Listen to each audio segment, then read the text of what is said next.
Hi, I'm Joey from Verve Electrical. We've just taken delivery of our Renault Traffic. There's heaps of room in the cab, it's easy to drive and versatile. I love the van so much, we're getting another one. Now available with a 5-year easy life ownership. Renault Traffic. It's my business, it's my van. Sports Day for Kia, the Kia Sorrento, Drive Car of the Year, and Lumo SA.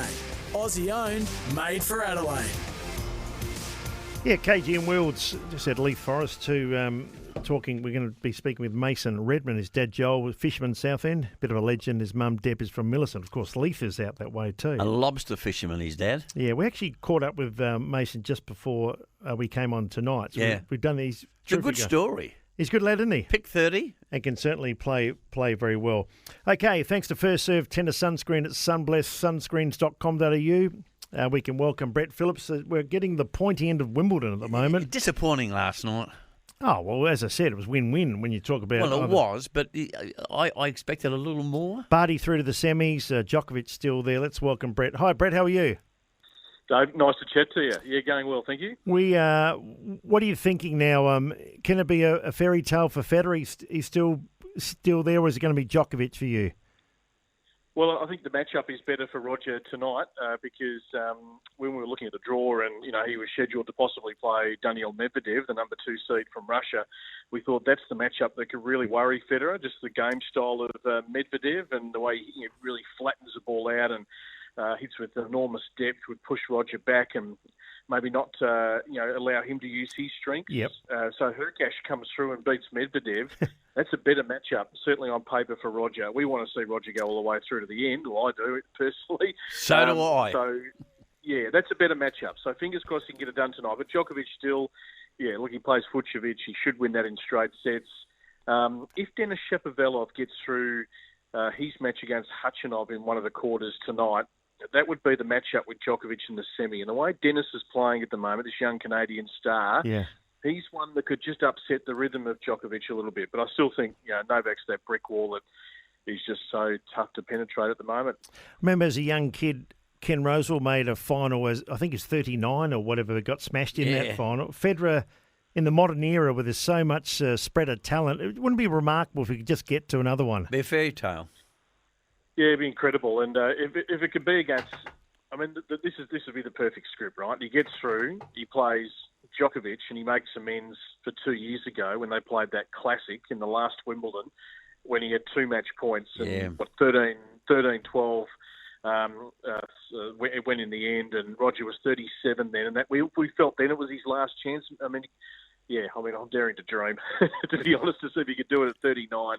That would just be the icing on the cake of an unbelievable career. But, it looked tough to play Djokovic in Federer's case, although, Roger's last match, I've got to say, he was pretty good. He moved really well. He plays the grass court so well. He's lost none of his skill, let's say that. So who knows what can unfold. But first hurdle to clear for he and Ash Barty in particular tonight. Brett, how did you see last night's encounter? Young Tomljanovic and Ash Barty. Ash Barty too good, obviously, but how did you see the performance of the youngster, who's obviously going to be a very good player? Yeah, look, I think we expected probably a closer scoreline, no doubt. And it's probably great from Ash's point of view because I think every match she's been getting better and better. She went through a period there where she was sort of dropping a set in her matches quite regularly and had the ability to reset, and she's better than the rest, so she can find a way to win. But as this tournament's gone on, scratchy in the first probably 2 or 3 rounds. Yep. Since then, hasn't dropped a set, has really found her range off the ground. She's minimised the errors, minimise the sort of little concentration lapses which can come in. And look, last night her first serve wasn't where it probably needed to be, but her second serve was exceptional. And I know she's done a fair bit of work on that second serve to make sure it has plenty of kick, plenty of depth and a real bite on it, because if she potentially plays this girl from Belarus in the final, Aryna Sabalenka, my goodness me, that fluffy yellow ball takes the biggest pounding in women's tennis when Sabalenka winds up on her ground strokes. It's just devastating. So she can't afford the second serve to be a bit ordinary. That might need to come into play. So no, Ash was in the groove. I don't know. I feel like the planets are aligning here. 50 years since Yvonne Goolagong, last winner Yvonne in 1980, and we know that these two have got an amazing connection. Looks like, just getting back to the men's, I've spoken to you a lot about Djokovic, Brett, and I love his game. He's just impenetrable with his backhand. He does everything right, doesn't get the accolades, as you said, maybe because he's of Serbian descent and sometimes doesn't come across as well as the nice fluent Federer or the everybody loves Nadal, but he's going to end up, you'd think, the way he's going as the greatest singles winner going around, and there's no reason why he won't win this one. No, he'll break every stat. He's well on his way, and he's the younger of the three. So, if he can stay at his peak for another probably 3 years, he is going to certainly break all records. So, look, he hasn't. It's certainly a very methodical brand of tennis. It's based on percentages. It's accuracy.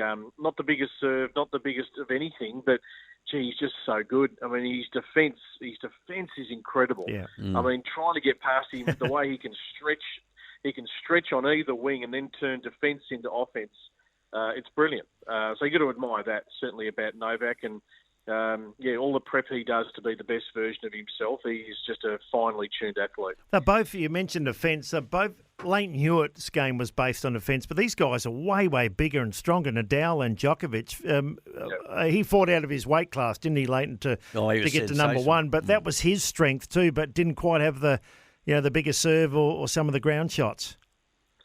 Well, Leighton, I mean, if you think back now, I mean, he was, his timing was exceptional because he was right at the back end of Pete Sampras, and then he was able to grab that window before Nadal and Federer started to assert their authority. And so, well done to Leighton. I mean, to get to number one at such a young age, and and De Minaur is sort of like a carbon copy of Hewitt, and he still hasn't reached the accolades and the heights that Leighton has, but it's a similar game where it's just getting balls back, defending.